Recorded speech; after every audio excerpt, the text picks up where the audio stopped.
갈라디아서 4장 1절부터 7절까지 말씀입니다. 좋으신 아버지, 제가 지난주에 우리 김영부 어르신 대표 기도를 들었습니다. 나이 많이 드신 연세임에도 불구하고 아버지 아버지 이렇게 외치는 걸 보고 참 마음에 큰 감동이 왔습니다. 아무리 나이가 많이 드셔도 하나님은 내 아버지십니다. 우리가 이렇게 아버지 아버지 부를 수 있다는 것이 얼마나 큰 은혜인가 다시금 생각해 보고, 과연 성경에서 제시하는 하나님 아버지는 누구실까? 오늘날 많은 분들이 아버지상에 대해 왜곡된 관점을 가지고 있습니다.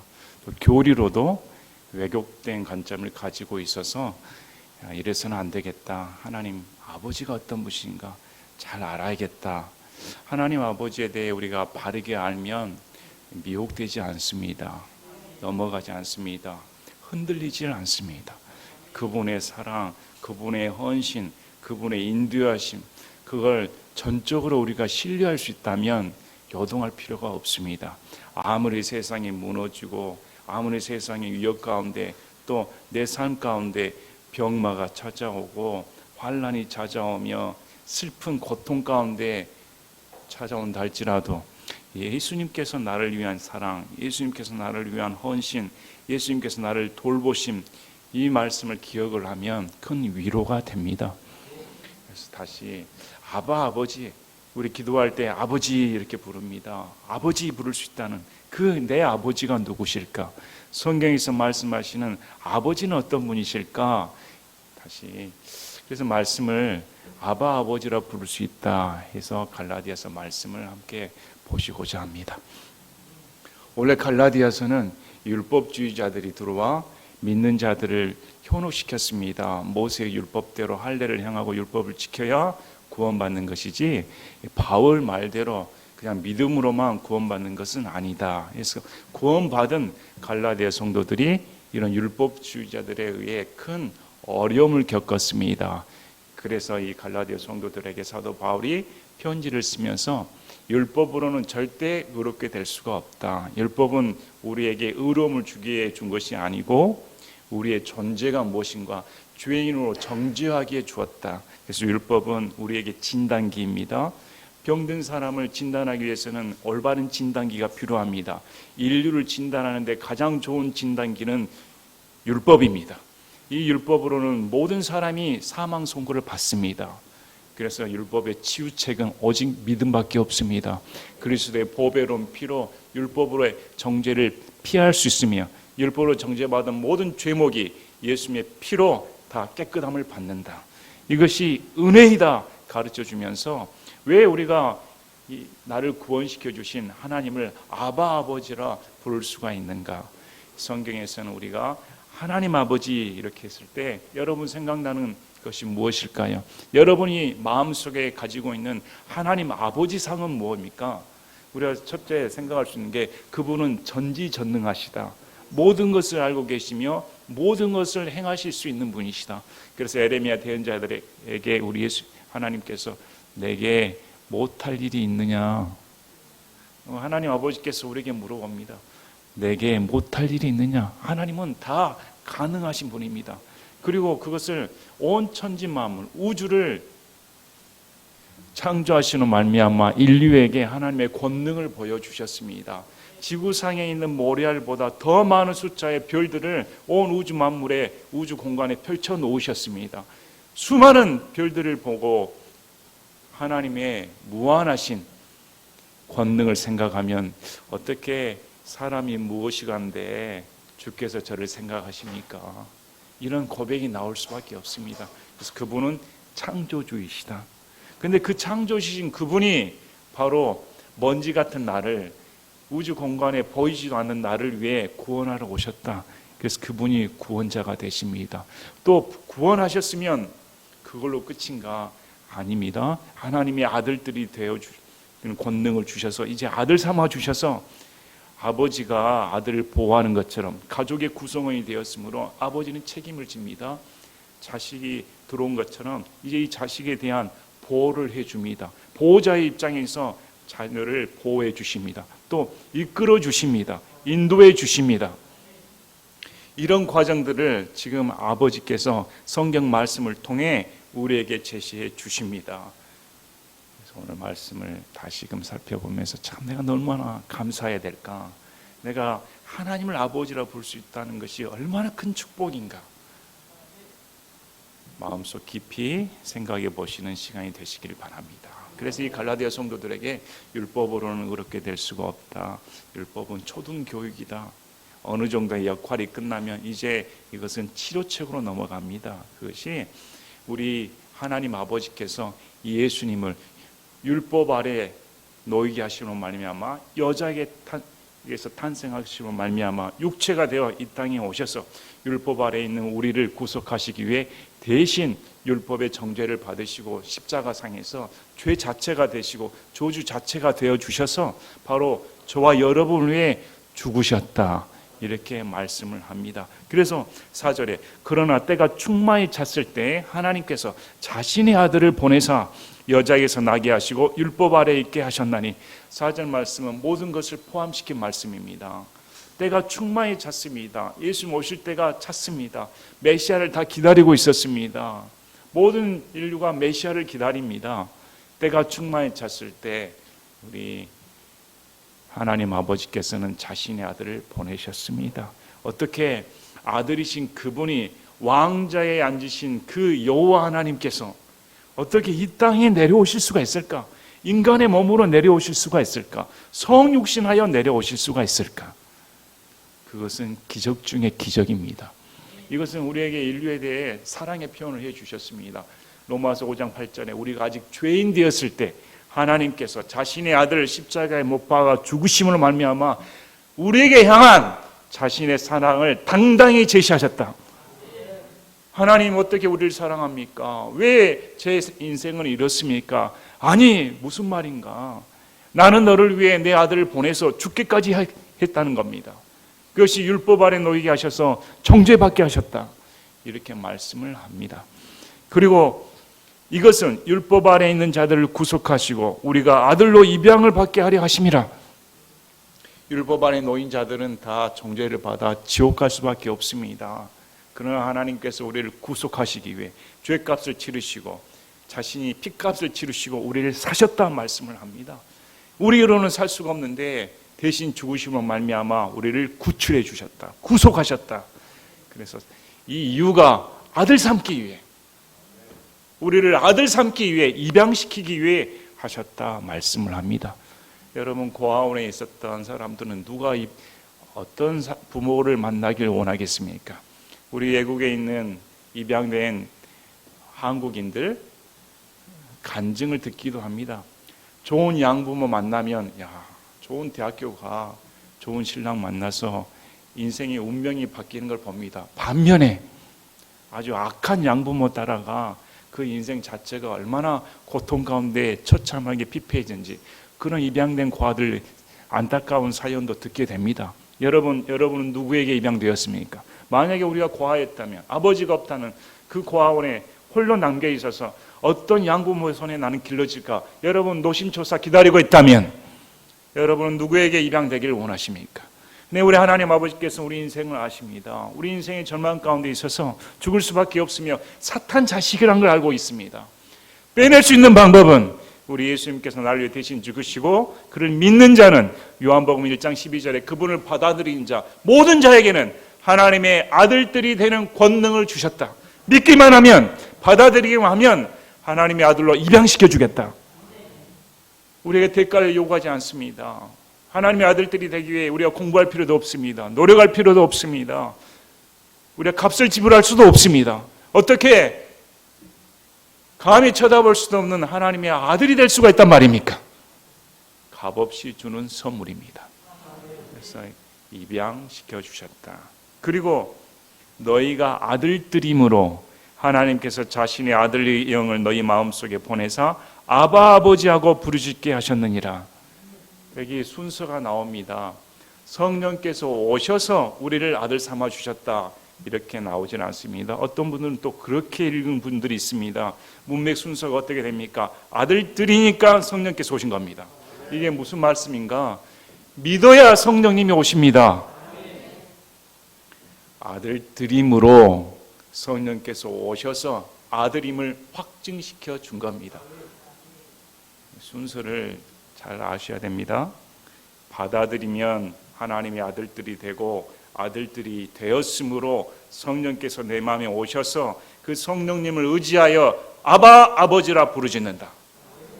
이렇게 성경 말씀을 합니다. 그래서 7절에 그러므로 내가 더 이상 종이 아니요 아들이니 아들이면 그리스도를 통한 하나님의 상속자이니라. 종이었습니다. 종은 다 박탈되어 버렸습니다. 자유가 없었습니다. 노예였습니다. 그런 종의 아들로 입양된 순간 완전히 인생이 바뀌어 버렸습니다. 삶 자체가 바뀌어 버렸습니다. 더 이상 종이 아니다. 그리고 아들만이 상속자가 되지 종은 상속자가 될 수가 없습니다. 아들로 삼아 주신 이유가 상속을 주시기 위해. 어떤 상속 유업일까요? 하나님의 아들 예수님이 누렸던 그 모든 영광, 그 모든 기업, 온 우주 만물에 하나님의 영광, 그 모든 것에 어떻게 동참할 수가 있습니까? 이건 놀라운 은혜입니까? 그래서 공동 상속자로 삼아주시기 위해 내가 주셨다. 여러분, 그래서 우리가 아버지 부를 때 이건 보통 은혜가 아닙니다. 간단히 그냥 종아스 떠놓고 복을 빕니다. 이거 아닙니다. 아버지 불렀을 때 우리 신분과 아버지에 대한 깊은 고찰이 있어야 됩니다. 내가 지금 부르고 있는 아버지가 어떤 상대이신 분인가, 또 내가 지금 부르짖고 있는 이 나의 신분은 어떤 것인가, 그걸 알면 아버지 부른 순간 여러분이 느끼고 있는, 여러분이 고통받고 있는 그 모든 것들은 순식간에 날아가 버립니다. 조금이라도 생각하고 조금이라도 깊게 생각하면 내가 지금 암에 걸렸습니다. 내가 지금 이 어려운 고난 상황에서, 내 이 가정 형편에서 도저히 나는 벗어날 수가 없습니다. 나는 이런 비탄한 운명 가운데 있습니다. 내 인생을 생각하면 너무 저주스럽습니다. 이런 모든 것들이 아버지 부르고 나를 아는 순간 모든 것은 문제가 되지 않습니다. 모든 것은 더 이상 문제가 되지 않습니다. 그분이 우리에게 어떤 대가를 치르셨는가를 안다면. 그래서 오늘 창세기 말씀 보면서 한번 성경의 전반적으로 쭉 한번 훑어가 보겠습니다. 창세기에 우리 하나님께서 아담을 위해 에덴 동산을 창설하셨습니다. 아담을 신처럼 대우해 주었습니다. 모든 것을 다 다스릴 권능을 부여해 주었습니다. 아담은 정말로 신이었습니다. 모든 것을 다스릴 수 있는 능력을 가지고 있었습니다. 그 지혜를 보시길 바랍니다. 모든 동물들의 이름을 짓는 엄청난 지혜의 소유자였습니다. 그런데 단 한 가지, 하나님께서 선악을 알게 하는 나무에서 나오는 것은 먹지 말라, 이렇게 명령을 내리셨습니다. 지킬 수 있었습니다. 그런데 아담이 하나님의 말을 듣지 아니하고 여자의 말을 듣고 금지한 선악과에서 나온 것을 먹어버립니다. 그래서 사형 선고를 받고 하나님과 등을 지게 되었습니다. 이제까지는 동산에 거닐며 하나님과 마주보며 대화를 나눈 상대였습니다. 그런데 먹는 순간 관계성이 파괴돼 버리고 무화과 나무 잎으로 부끄러운 곳을 가리고 숨어버렸습니다. 떠나버렸습니다. 누가 먼저 찾아오십니까? 인간을 누가 먼저 찾아올까요? 여러분이 아버지라면 어쩔까요? 내가 너에게 모든 걸 다 주었는데 어떻게 마귀, 나를 대적하는 마귀의 말에 순종할 수가 있는가? 너는 마귀 자식이야. 내가 너를 위해서 해놓은 걸 봐. 온 천하 만물을 지어주고 이 지구 위에 너를 거주하게 이렇게 지구까지 창조해 주었는데 너는 어떻게 내 말을 거역하고 그럴 수가 있는가? 죽어 마땅하다. 이렇게 생각하는 것이 당연지사 아닙니까? 그런데 하나님은 그렇게 말씀하지 않습니다. 아담아, 내가 어디 있느냐? 이렇게 찾아오십니다. 찾아오셔서 아담이 나오기를 원하십니다. 그러나 아담은 어쩔까요? 변명해 버립니다. 내 탓 아닙니다. 이것이 인간의 모습입니다. 그리고 하나님은 신실하시고 공의로우신 분이기 때문에 약속하신 말씀, 공약하신 말씀은 번복할 수가 없습니다. 사형 선고가 내려졌습니다. 동산에서 쫓겨납니다. 동산에 쫓겨났는데 이 벌거벗은 부끄러운 것을 무화과 나무 잎으로 가린 이 아담과 이브가 쫓겨날 때 하나님은 어떻게 보내십니까? 하나님께서 가죽옷을 입혀 보내십니다. 이것이 사랑입니다. 여러분, 옷을 입힐 수가 있습니까? 나는 하나님 아버지의 마음을 아셔야 됩니다. 하나님은 그렇게 끔찍이 사랑하셨습니다. 여전히 사랑하셨습니다. 죄 가운데 빠져서 추방당하는 아담과 이브를 위해 희생을 하셨습니다. 처음 살생이 벌어진 겁니다. 아담과 이브를 위해 짐승을 잡아 가죽옷을 입혀 이에 따뜻하게 하나님의 사랑을 보여주셨습니다. 부끄러운 것을 가려주기 위해. 우리가 아버지의 사랑을 알면 어쩔까요? 그리고 이 상태에서 끝나지는 않습니다. 아담과 이브를 통해 나온 자손들이 하는 짓이 하나님을 대적하여 모든 생각한 것이 악한 생각을 하여 하나님께서 한탄하셨다, 슬퍼하셨다 하십니다. 다 쓸어버리려고 했는데 노아 세대만 들어와서 노아를 통해 또 하나님이 번성케 하십니다. 번성케 했는데도 불구하고 노아를 통한 구원 사역을 다 잊어버리고 이제 인간들이 바벨탑을 세워 하나님을 또 대적합니다.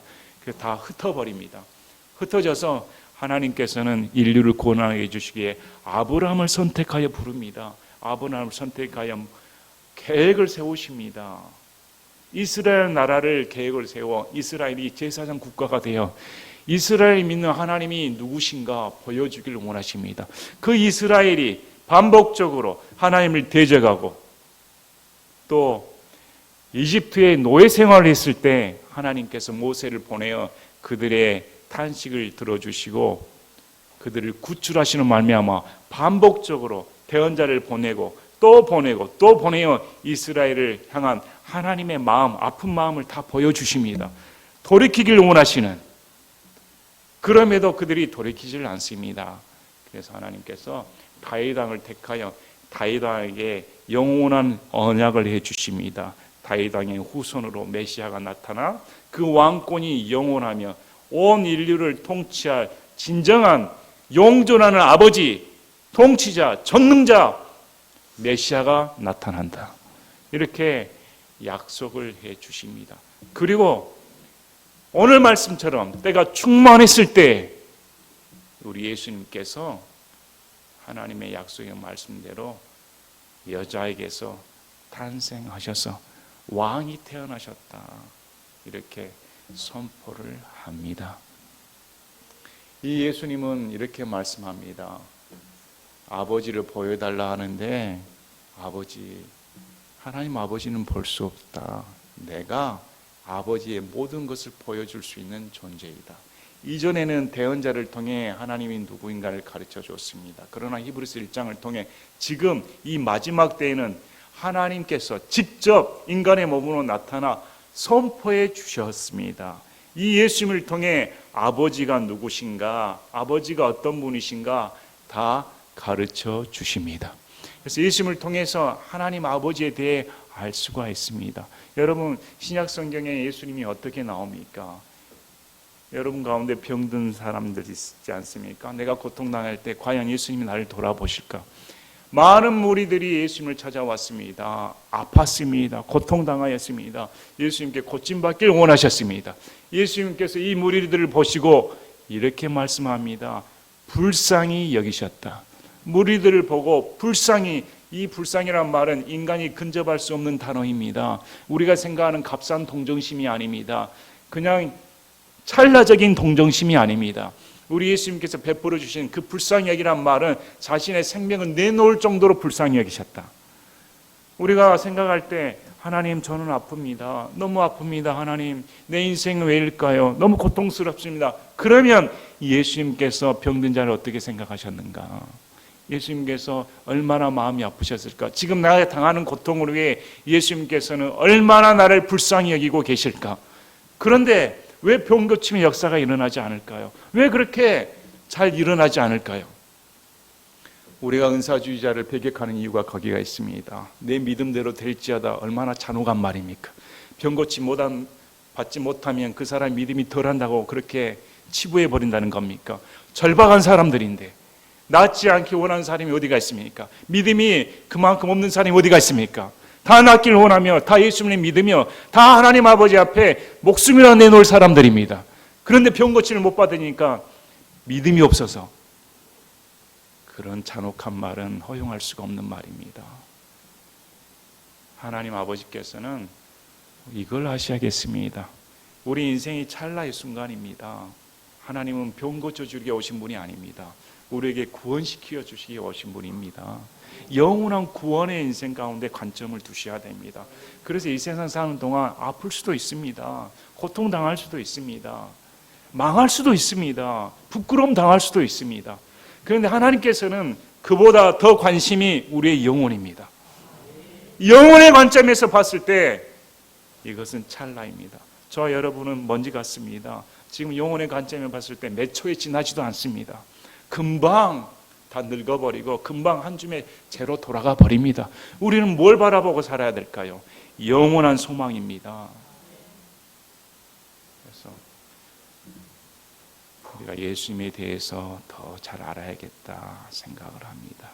자, 여러분, 우리가 아들들이 되었습니다. 그럼 아들들이 되면 하나님께서는 우리 아들들을 어떻게 귀하게 보실까요? 성경에서 말씀을 하셨습니다.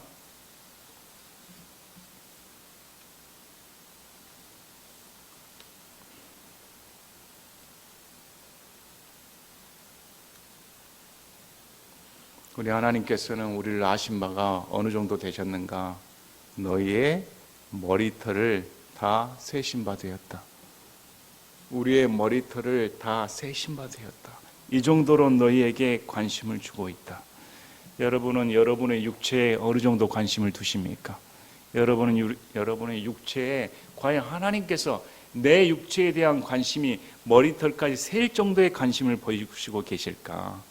하나님께서는 그렇게 말씀합니다. 내 육체에 대해 머리털까지 셀 정도로 관심을 두신다. 그 다음 두 번째, 참새 5마리가 두 아사리온에 팔리는 거 아닌가. 그러나 그 참새도 하나님께서 허락하여야 땅에 떨어진다. 그러나 너희는 그 참새보다 훨씬 더 귀중하다. 두려워하지 말라. 이렇게 말씀을 합니다. 여러분이 참새보다 못한 존재입니까? 여러분 참새를 하찮게 보이지 않습니까? 요즘 참새 눈에 보이지도 않습니다. 그런데 우리 인간입니다. 예수님께서 참새를 위해 죽으시지 않았습니다. 예수님은 나를 위해 죽으셨습니다. 나를 위해 죽으신 그분을 생각하면 얼마나 소중한가, 얼마나 소중하게 너희를 생각하는가, 이렇게 우리를 소중히 여기신다 이렇게 말씀합니다. 그리고 그분은 우리를 보호하십니다. 보호하시는데 요한복음 10장에 이렇게 말씀합니다. 내 아버지는 전능하신 분이시므로 내 아버지는 절대 아버지 손에서 빼앗을 자가 단 하나도 없다 이렇게 말씀을 합니다. 그러므로 오늘날 내가 구원을 이룰 수 있다 이런 말은 하나님을 모독하는 말입니다. 그건 절대 해서는 안 되는 말입니다. 하나님께서 구원시킨 자는 절대 뺏을 수 없다고 성경은 말씀을 합니다. 그 뜻을 실현하기 위해 우리 예수님께서 오셨으며 나는 선한 목자라 내가 양들을 위해 내 생명을 내놓는다 이렇게 말씀을 합니다. 그래서 여러분에게 우리 하나님 아버지께서는 보여주십니다. 아들을 내놓으심으로 너희를 향한 사랑을 확증시켜 주셨다 했을 때 여러분이 다른 사람을 살리기 위해 여러분 아들을 줄 수가 있습니까? 차라리 내가 죽고 말지. 이런 아버지의 마음을 아시길 바랍니다. 예수님을 보내주셨습니다. 그런데 하나님 아버지께서 죽는 게 낫다. 여러분 그렇게 생각하신 적 있습니까? 아들 예수님이 순종하여 죽으셨습니다. 얼마나 우리에게 순종하셨을까요? 그래서 요한복음 17장에 이렇게 말씀을 합니다. 아버지께서 나를 사랑하는 것처럼 그 동일한 사랑으로 지금 우리를 사랑하고 계신다. 아버지께서 예수님을 사랑한 그 똑같은 사랑으로 지금 우리를 사랑하고 계신다. 사랑에 차별이 없습니다.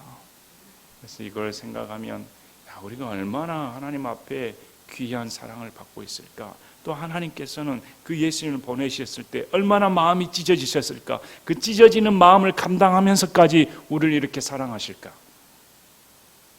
얼마나 감사한지. 또 아들이면 채찍질을 하십니다. 아들이 됐으니까 하나님께서는 우리에게 징계를 내리십니다. 잠언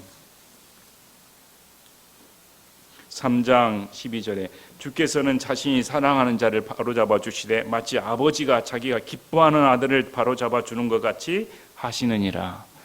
하나님께서는 아버지가 자기를 기뻐하는 자를 바로잡아 줘야 됩니다. 사랑하니까 잡아줍니다.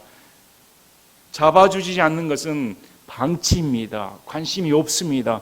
관심을 두니까 하나님께서 징계를 내리십니다. 그래서 히브리서 12장 6절, 7절, 8절에도 주께서 자신이 사랑하는 자를 징계하시고 자신이 받아들이는 아들마다 책짓질 하시느니라 하셨느니라. 아들이 되는 순간 다 매맞습니다. 매맞아야 정상입니다. 정신 차려야 되니까. 너희가 징계를 견디어내며 하나님께서 아들을 대하여 너희를 대우하시나니 아버지가 징계하지 않는 자가 무슨 아들이냐. 모두가 징계받는데 참여함으로 너희에게 징계가 없으면 너희는 사생하여 아들이 아니니라. 모두가 징계를 받습니다. 그래서 징계를 받을 때 하나님 아버지께서 나를 아들로 대우하신다. 아들이니까 하나님이 우리를 이렇게 아버지로서 우리를 보호하여 주십니다. 구약의 말씀을 보면 우리 하나님께서 말씀을 하십니다. 아버지 없는 자에게 아버지가 되어주시고 과부들의 재판장이 되어주셨다. 이렇게 말씀을 하십니다. 당시 구약시대의 사회는 족장시대 사회였습니다. 시족사회였습니다. 아버지가 보호의 절대적인 권능을 발휘합니다. 능력을 가지고 있습니다. 아버지란 존재가 보호막이었습니다. 그래서 아버지가 없는 가족들은 그야말로 비참하였습니다. 기댈 데가 없습니다. 그런데 아버지가 없는 이 고아들에게 하나님께서 내가 너의 아버지가 되어주겠다. 과부들은 원통함을 풀 수가 없습니다. 남편이 없습니다. 남편이라는 존재가 있어야 나서서 내 문제를 해결해 줄 텐데 제일 무시당하였습니다. 그러나 그 과부의 내가 재판장이 되어주시겠다. 이런 하나님이십니다. 이런 하나님이 우리가 믿는 하나님이십니다. 그리고 그분은 우리를 위해 신랑을 준비해 주셨습니다. 요한복음 14장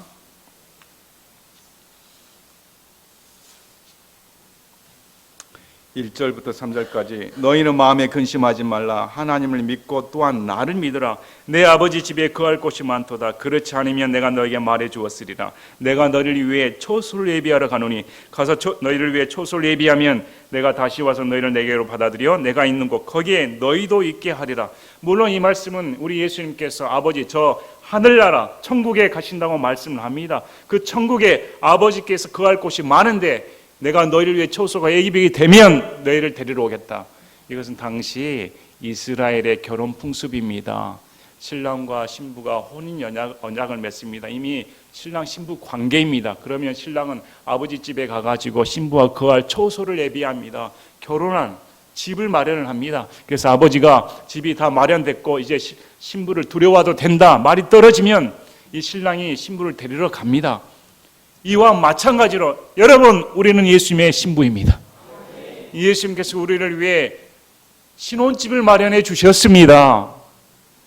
우리가 짓지 않는, 우리가 투자하지 않는 그런 은혜를 나의 참 신랑이신 예수님께서 우리를 위해 저 하늘나라에 초소를 예비하여 주셨다. 이렇게 말씀합니다. 그래서 에베소서 2장 4절부터 7절까지 긍휼이 풍성하신 하나님께서 친히 우리를 사랑하실 때 사용하신 자신의 크신 사랑으로 인해 심지어 우리가 죄들 가운데서 죽었을 때 우리를 그리스도와 함께 살리셨고 너희가 은혜로 구원을 받았느니라. 또 우리를 함께 일으키사 그리스도 예수 안에서 우리를 하늘의 초소들에 우리를 함께 앉히셨으니 이것은 하나님께서 그리스도 예수님을 통해 우리에게 베푸신 친절 속에 담겨있는 자신의 은혜의 지극히 풍성함을 다가오는 시대들 속에서 보여주려 하심이라. 여기서 동일하게 말씀을 합니다. 우리를 위해 초소를 예비하여 주셨습니다. 그리고 이미 예수를 믿는 순간 하늘의 초소들에 우리를 앉혀주셨다. 이렇게 말씀합니다. 이게 우리가 아직 죄인 되었을 때, 우리가 하나님 앞에 공로를 펼칠 수 없었을 때, 우리가 하나님 앞에 미움받은 자식이었을 때, 저주받은 자식이었을 때, 미움의 대상이고 진노의 대상일 수밖에 없었던 그때 우리를 은혜로 살려주셨다. 은혜로 살려주신 뿐만 아니라 정말 하나님께서 보여줄 때 거짓말도 못한 더러운 인생에서, 추접한 인생에서 어떻게 감히 쳐다볼 수도 없는 그 신성한 곳에 내 처소에 안침바 될 수가 있을까?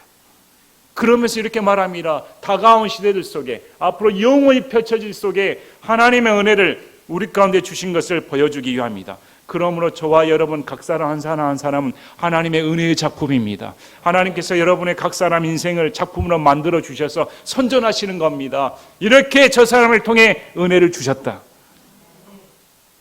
여러분 한 사람을 생각해 보시길 바랍니다. 정말 하나님의 놀라운 작품, 놀라운 솜씨, 놀라운 은혜, 놀라운 사랑, 그 모든 것이 집약되어 있습니다. 여러분 삶 가운데. 그리고 여러분 한 사람 한 사람을 다른 천사들과 모든 영적인 존재들에게 자랑해 주십니다. 보여주십니다. 얼마나 큰 은혜입니까? 그래서 빌립보서 1장 1절에 너희 안에서 선한 일을 시작하신 분께서 예수 그리스도의 날까지 그 일을 이루시라는 것, 바로 이것을 나는 확신하노라, 이렇게 말합니다. 그분은 우리에게 일을 시작하셨습니다. 그분은 열심이 있으십니다. 하나님의 열심은 이사야 9장 7절에 잘 나와 있습니다. 다윗의 왕자에 오르신 그분이 영존한 아버지, 전능자, 구원자, 통치자로 불리신 그분이 영원히 왕자에 올라 공의와 정의로 판단하신다. 그리고 군대의 주 하나님께서 주의 열심히 이것을 이루신다, 이렇게 말씀합니다. 주님은 그렇게 열심을 가지고 계십니다. 우리 하나님은 저와 여러분에게 그렇게 열심을 내고 계십니다. 그리고 그것은 반드시 예수님께서 오실 때까지 이루실 것을 우리는 확신합니다. 이런 은혜를 생각하면 얼마나 감사합니까? 이런 은혜를 생각하면 내가 믿는 아바 아버지 이렇게 불렀을 때 그분이 나의 모든 것을 알고 계십니다. 우리가 기도할 때 많이 달라고 합니다. 여러분 기도 내용을 한번 살펴보시길 바랍니다. 과연 우리의 기도 내용은 짧게 할까요?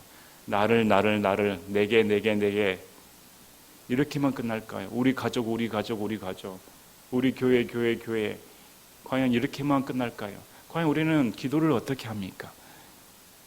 과연 아버지를 깊이 생각하고 있을까? 아버지의 인격체를 알고 있을까? 성경은 우리 예수님께서 분명히 말씀하셨습니다. 이 성경은 나에 대해 기록했다. 이 성경은 예수님을 기록한 책입니다. 그 예수님은 하나님 아버지를 드러내 주십니다. 하나님 아버지가 어떤 분인가를 드러내 주십니다. 그러니까 성경을 아는 것은 예수님을 알아가는 것입니다. 우리가 신앙생활을 하는 것은 하나님 아버지가 어떤 분인가 알아가는 것과 동일합니다. 신앙의 발전은 해가 거듭할수록 또 우리가 걸어갈수록 또 한 발 한 발 다가갈수록 아버지 부를 때 아버지는 내게 이런 분이십니다. 이렇게 여러분 가족들에게 또 옆에 사람에게 내가 믿는 하나님은 이런 분이십니다. 이렇게 증언하는 여러분이 되시기를 바랍니다. 전에 우리 목회자 모임이 있었습니다. 우리 킹제임스 성경을 보는 모임에 초청을 해주셔서 가서 얘기를 나누는데 웃지 못할 얘기를 들었습니다. 새로운 성도분들이 왔는데 아주 열심히 내셨답니다. 근데 그분들이 우리 교회를 위해 전도를 하고 싶습니다. 그래서 목사님이 그래요? 얼마나 반가운 소식입니까? 전단지를 만들어 가지고 뿌리려고 하는데 그 전단지 내용을 보고 이 목사님이 깜짝 놀랐습니다. 그 전도 내용의 전단지가 다 우리 교회 오면 병을 고침받습니다. 우리 교회를 오면 사업이 잘 됩니다. 우리 교회를 오면 번창합니다. 딱딱딱딱딱 예수님 믿으면 다 잘 됩니다. 그래서 얼른 말렸습니다. 우리 교회는 그런 거 안 가르칩니다. 그것은 신앙이 아닙니다. 아직도 그렇게 달려가는 사람들이 얼마나 많을까요? 얼마나 안타깝습니까? 정말 아버지를 알까? 하나님 아버지를 알까? 이런 생각이 듭니다. 여러분은 하나님 아버지를 알고 계십니까? 여러분이 믿는 하나님 아버지는 누구십니까? 창세기부터 요한계시록까지 쭉 하나님 아버지의 헌신을 보시길 바랍니다. 하나님 아버지의 희생을 보시길 바랍니다. 누가복음 15장에 나오는 탕자를 기다리는 애타는 아버지의 마음을 보시길 바랍니다. 이제나 저제나 돌아올까. 먼 발치에서 먼저 기다리시는 분이 아버지입니다. 아들이 돌이키기 전에 먼저 나와서 아들이 이제나 저제나 빨리 돌아오기만을 기다리는 그분이 아버지십니다. 체면도 없습니다. 아버지가 체면도 없이 신발 벗기지도 모르고 달려 쫓아나갑니다. 그분이 내 아버지신데 어떻게 하나님 아버지를 그렇게 모를까? 어떻게 하나님 아버지의 그 헌신과 사랑과 애타는 마음을 모르고 그런 엉뚱한 교리에 빠질까? 그런 걸 생각하면 참 안타깝고 참 이해하기도 어렵습니다. 그래서 우리 다시금 말씀을 보시면서 내가 믿는 하나님 아버지는 나를 위해 모든 것을 주신 분이시다. 여러분, 하나님 아버지께서는 여러분을 위해 모든 것을 주셨습니다. 하나님 아버지의 모든 것이 예수님입니다. 모든 것을 주신 분이 내 아버지십니다. 그리고 우리를 요한계시록 21장 보시겠습니다. 요한계시록 21장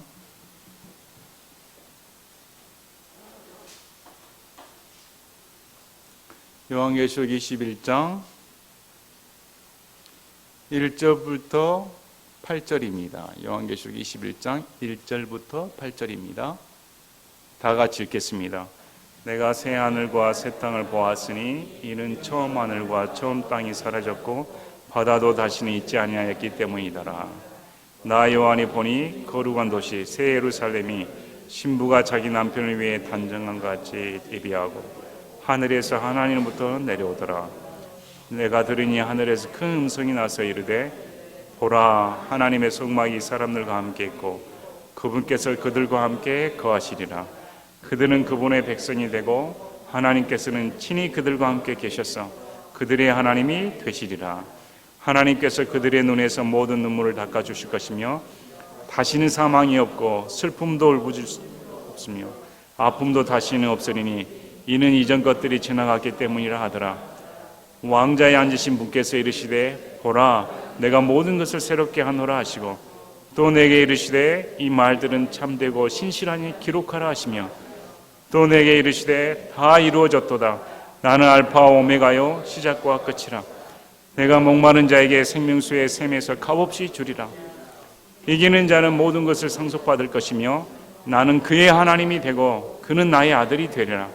그러나 두려워하는 자들과 믿지 않는 자들과 가증한 자들과 살인자들과 음행을 일삼는 자들과 마법사들과 우상숭배자들과 모든 거짓말쟁이들은 불과 유황으로 타는 호수에서 자기 몫을 받으리니 이것이 둘째 사망이라 하시니라.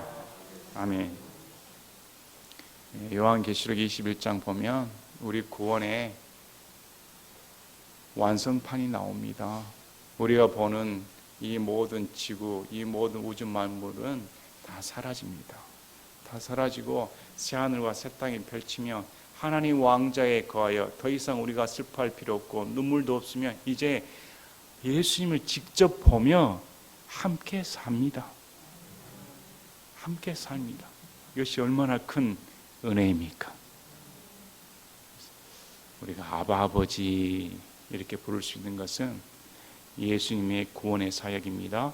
그래서 복음이 증거될 때 예수님을 받아들이면 예수님께서 내 안에 들어와 성령님께서 하나님을 아바 아버지라 부를 수 있는 의지하여 부를 수 있는 은혜를 베풀어 주십니다. 그리고 이 성령님은 우리가 하나님의 아들임을 확증시켜 주셨다. 봉인해 주시고 보증해 주셨습니다. 그러면 하나님 아버지 생각해 보시기 바랍니다. 하나님 아버지께서는 우리를 구원시켜 주시기에 예수님을 내놓으셨습니다. 예수님을 죽으심으로 우리를 구원시켜 주셨습니다.